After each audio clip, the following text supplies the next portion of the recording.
राधे कृष्णा दोस्तों, कैसे हैं आप सब। आज की वीडियो में हम बात करने वाले हैं हवा महल के बारे में, इसके इतिहास के बारे में, इसे किसने और क्यों बनवाया था और इसके अंदर क्या क्या है, कहां से हम इसमें प्रवेश करते हैं। तो चलिए वीडियो को शुरू करते हैं। राजस्थान अपनी रंग बिरंगी संस्कृति, भव्य किलों और जीवंत त्योहारों के लिए विश्व में प्रसिद्ध है। जयपुर राज्य की राजधानी अपनी राजसी वास्तुकला और ऐतिहासिक महलों के लिए खासतौर पर जानी जाती है।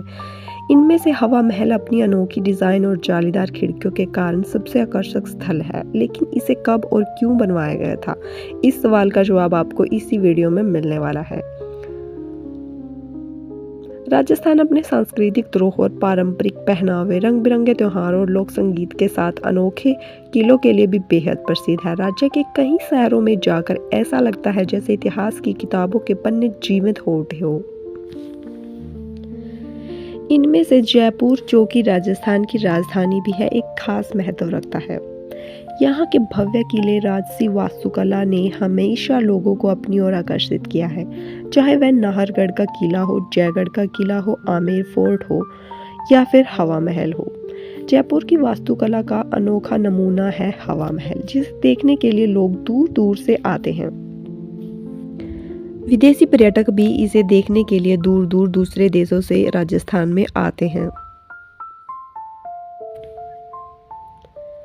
यही नहीं, इसे यूनेस्को ने विश्व धरोहर सूची में भी शामिल किया है। लेकिन क्या आप जानते हैं कि हवा महल बनवाने का असली कारण क्या था? इसे किसने डिजाइन किया था?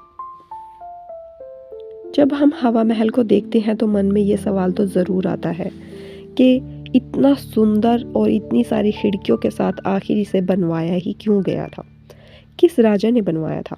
जयपुर के प्रमुख आकर्षणों में से एक है हवा महल, जो अपनी अनोखी गुलाबी जालीदार खिड़कियों के लिए मशहूर है।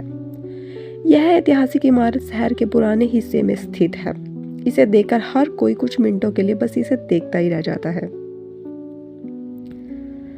जैसा कि इसका नाम है हवा महल, हवाओं का महल कहलाने वाली यह धरोहर कई रोचक कहानियों को अपने भीतर समेटे हुए है, जिन्हें इसकी खिड़कियों के माध्यम से महसूस भी किया जा सकता है।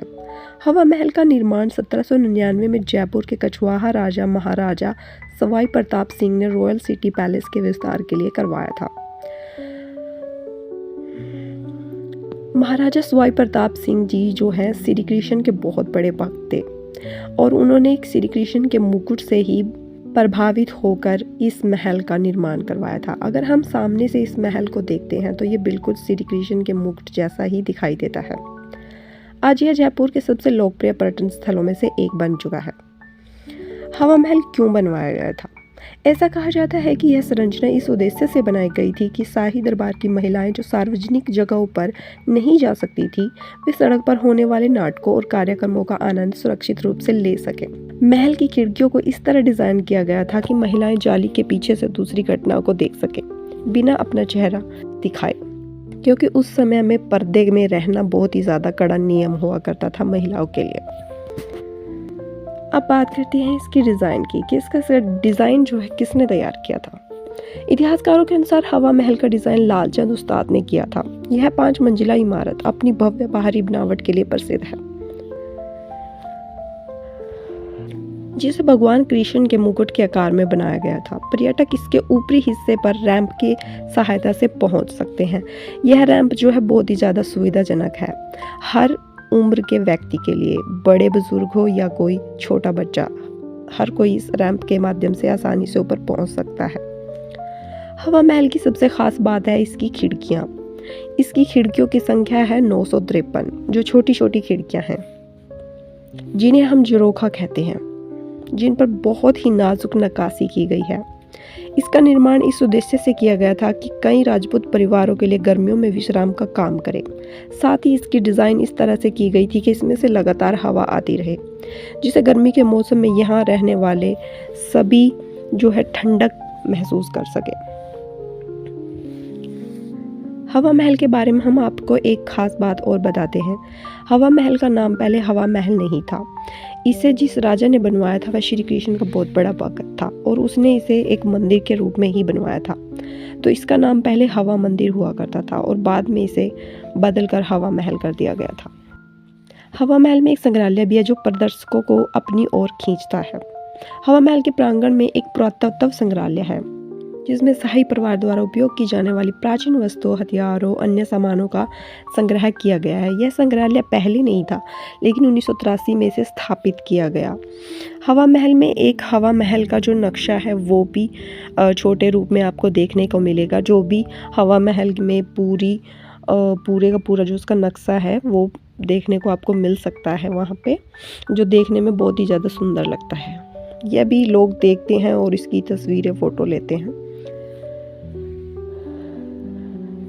तो बात करते हैं इस संग्रहालय में क्या क्या रखा हुआ है। इसमें तीर के सिरे रखे हुए हैं, मछली पकड़ने के कांटे, और जो शाही परिवार था वो क्या क्या वस्तुएं यूज़ करता था वो भी इस संग्रहालय में रखे हुए हैं, जो काफ़ी सुंदर लगते हैं देखने में। अब बात करते हैं यहाँ पे एंट्री की। अगर आप हवा महल को ध्यान से देखेंगे तो आपको सामने से कोई भी एंट्री नज़र नहीं आती है। इसके पीछे एक बहुत ही ज़्यादा बड़ा और भव्य दरवाज़ा बनवाया गया है, इसी में से होकर हम अंदर जाते हैं। अब बात करते हैं कि आप यहाँ पर कैसे आ सकते हैं। आप अगर दूसरे राज्य में आसपास रहते हैं तो आप बस से यहाँ पर आ सकते हैं, ट्रेन से भी आ सकते हैं। बात करते हैं इसकी टिकट की, तो यहाँ पर 200 रुपये प्रति व्यक्ति का टिकट है। बात करें अगर समय की, तो आप सुबह 9 बजे से लेकर रात के 10 बजे तक यहाँ पर हवा महल को देखने का जो है लुत्फ़ उठा सकते हैं। बात करें कि हमें किस मौसम में यहाँ पे आना चाहिए, तो आपको यहाँ पर मार्च महीने में, फरवरी महीने में आना चाहिए, क्योंकि उसके बाद जो है यहाँ पर बहुत ज़्यादा गर्मी हो जाती है, जिससे आपको घूमने में परेशानी हो सकती है। तो सर्दियों में आप आ सकते हैं और गर्मियों में आप अवॉइड करें। हवा महल के बाहर एक बहुत ही ज़्यादा सुंदर बाज़ार भी लगता है, जहाँ पर बहुत अच्छी राजस्थानी वस्तुएं मिलती हैं। आप अगर चाहें तो यहाँ से ख़रीद सकते हैं अपनी निजी वस्तुएं, घर के लिए, बच्चों के लिए, कुछ भी आप यहाँ से ले सकते हैं। यहाँ पर सब कुछ आपको देखने को मिल जाएगा। तो अगली बार जब भी आप राजस्थान आते हैं तो हवा महल ज़रूर आएँ और हवा महल का जो है लुत्फ़ उठाएं देखने का, क्योंकि ये बहुत ही ज़्यादा सुंदर बिल्डिंग है। अगर आपको वीडियो अच्छा लगा तो ज़रूर लाइक करिएगा और अपने दोस्तों के साथ शेयर भी करिएगा। राधे राधे।